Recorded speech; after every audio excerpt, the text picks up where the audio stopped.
নমস্কাৰ দৰ্শক অষ্টলক্ষ্মী এষ্ট্ৰলজিলৈ আপোনালোক সকলোকে স্বাগতম জনাইছোঁ মই কংকনা শইকীয়া আমি আকৌ আজি ভিডিঅ' বনাবলৈ লৈছোঁ মাজতে বহুত গেপ পৰি গ'ল ভিডিঅ'বিলাকৰ মাজত ভালেখিনিয়ে গেপ পৰি গ'ল টেকনিক্যাল প্ৰবলেমৰ কাৰণে আসলতে ভিডিঅ'বিলাক আপলোড দিবলৈ অসুবিধা হৈ আছিল সেইকাৰণে ভিডিঅ' বনোৱা নাছিলোঁ আৰু বিশেষ ব্যস্ততাও আছিল এতিয়া আমি আকৌ যি কি নহওক নতুনকৈ ভিডিঅ' বনাবলৈ আৰম্ভ কৰিছোঁ জ্যোতিষ বিজ্ঞানৰ যি চৰ্চা আমি আৰম্ভ কৰিছিলোঁ তাৰ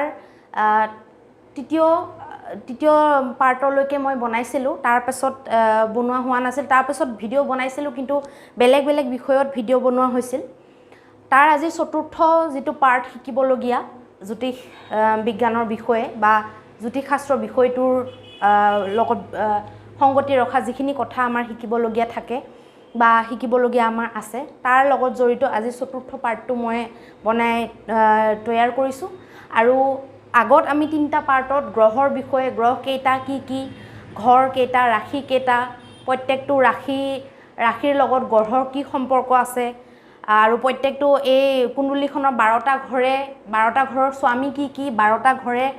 কি বস্তুক আমাৰ জীৱনৰ কোনটো বস্তুক ইণ্ডিকেট কৰে সকলো কথা আমি জানিলোঁ ইয়াৰ পিছত এতিয়া আমি আজি জানিম নক্ষত্ৰৰ বিষয়ে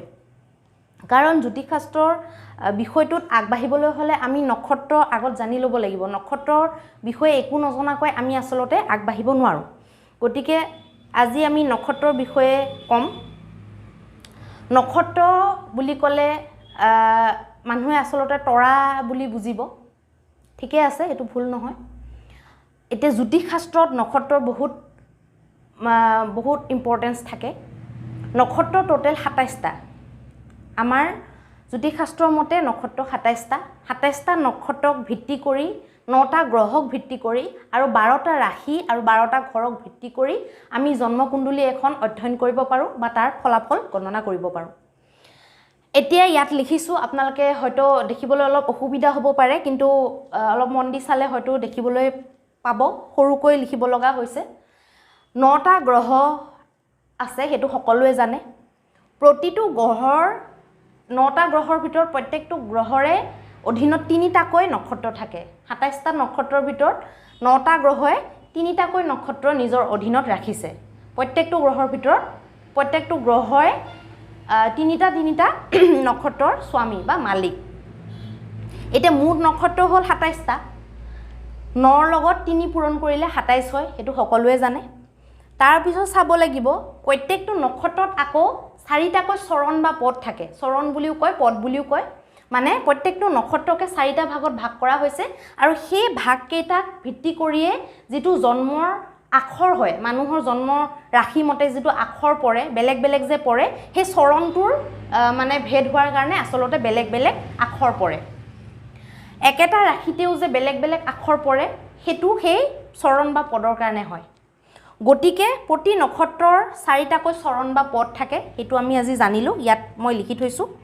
আৰু নক্ষত্ৰৰ চৰণ অনুসৰি নামৰ আখৰ নিৰ্ণয় হয় নামৰ আখৰ ৰাশি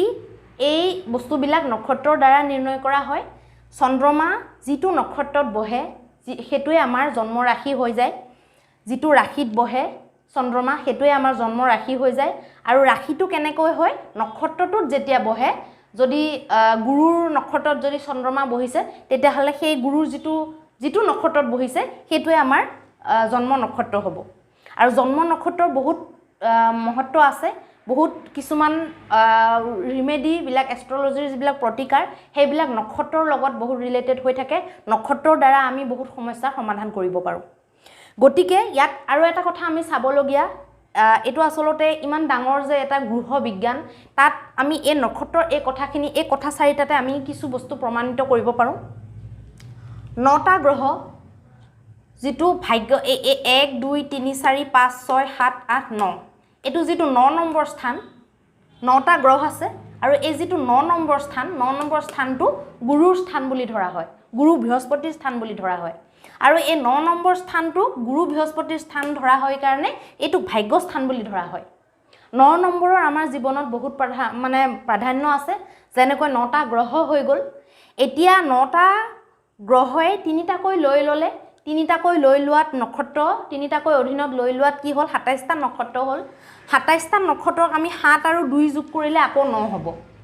৭ আৰু ২ যদি আমি যোগ কৰি দিওঁ তেতিয়াহ'লে আকৌ ৯ হ'ল মানে আমাৰ ভাগ্যৰ লগত ৯ নম্বৰটো সদায় ৰিলেটেড হৈ থাকে মানে গুৰু আমাৰ ভাগ্যৰ লগত সদায়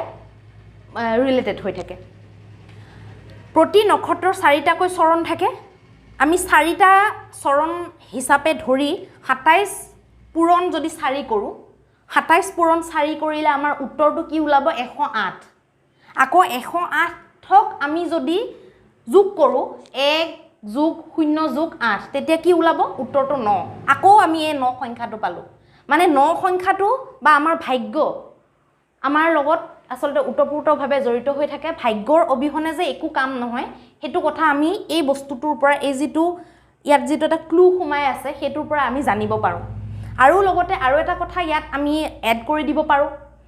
এডাল যেতিয়া মালা যিকোনো মালা ১০৮টা গুটিৰে মালাডাল তৈয়াৰ কৰা হয় ১০৯টা গুটি দিয়ে এটাক সেইটো গুৰু স্থান বুলি কয় মেৰু বুলি কয় সেইটোক ধৰা নহয় সেইটোক নধৰাকৈ এডাল মালাত এডাল সম্পূৰ্ণ মালাত ১০৮টা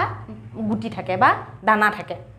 গতিকে সেই ১০৮টা থকাৰো কাৰণ সেইটোৱে আমি মালা কিয় প্ৰয়োগ কৰোঁ যিকোনো এটা সমস্যা বা যিকোনো ভাগ্যৰ উন্নতি বা যিকোনো বস্তু এটা আমি প্ৰাপ্তিৰ বাবে ভগৱানৰ ওচৰত কিবা এটা প্ৰাপ্তিৰ বাবে আমি মালা লৈ যিকোনো মন্ত্ৰৰ জপ কৰোঁ তেতিয়া আমি সেই ৯ সংখ্যাটোক আসলতে আমি আহ্বান কৰোঁ একচুৱেলি ৯ সংখ্যাটোৰ লগত আমাৰ জীৱনটো এনি টাইম জড়িত হৈ থাকে সেইকাৰণে আমাৰ গ্ৰহ ৯টা গ্ৰহে আমাৰ জীৱনৰ লগত ওতঃপ্ৰোতভাৱে কোনোবাই বিশ্বাস কৰক বা নকৰক সেইটো জড়িত হৈ থাকে গতিকে এতিয়া নক্ষত্ৰৰ নামকেইটা মই কৈ দিওঁ গোটেইকেইটা ইয়াত লিখিবলৈ ঠাই নাই সেইকাৰণে মই আসলতে নক্ষত্ৰৰ নামবিলাক লিখা নাই নক্ষত্ৰ টোটেল নক্ষত্ৰ ২৭টা নক্ষত্ৰ আপোনাৰ অশ্বিনী ভৰণী কৃতিকা এনেকৈ ২৭টা নক্ষত্ৰ আছে গুগলত সাৰ্চ কৰিলেও নক্ষত্ৰ কেইটাৰ নাম কি এনেকৈ ওলাই যায় সেইটো কোনো আজিকালিৰ দিনত কোনো মানে লিখি পেলাই বুজোৱাৰ কথা নহয় গুগলত নক্ষত্ৰৰ নাম মাৰি দিলে গোটেই নক্ষত্ৰৰ নাম আহি যাব অশ্বিনী ভৰণী কৃতিকা ৰোহিণী মৃগশিৰা আৰ্দ্ৰা পুনৰ্বসু পুষ্য অশ্লেষা মঘা পূৰ্ব ফাল্গুনী উত্তৰা ফাল্গুনী হস্ত নক্ষত্ৰ চিত্ৰা স্বাতি বিশাখা অনুৰাধা জ্যেষ্ঠা মূল পূৰ্বাচাৰা উত্তৰাচাৰা শ্ৰৱণা ধনিষ্ঠা শতভিষা পূৰ্ব ভাদ্ৰপদ উত্তৰা ভাদ্ৰপদ আৰু ৰেৱতী এই ২৭টা নক্ষত্ৰৰ আমাৰ জীৱনত বহুত প্ৰধানতা আছে